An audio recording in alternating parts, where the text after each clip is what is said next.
เจ็บ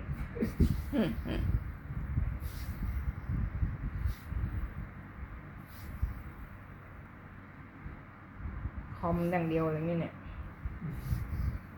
คอบ่ายแต่ก็ไม่ได้คลายนะบางทีแบบคลายการจะมาซ้ำให้มัน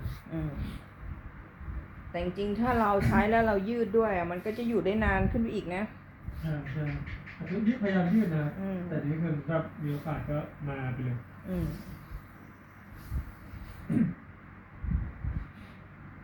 แล้วก็จันทร์ติดแบบมาอีกไปกี่วันน่ะไปกิจอ่ะใช่12 วันแล้วไปเมื่อไหร่อ่ะวันเสาร์เสาร์เนี้ยที่ถึงอ่ะโอ้โห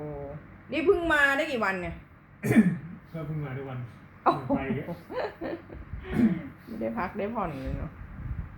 นั่งเครื่องจนชิน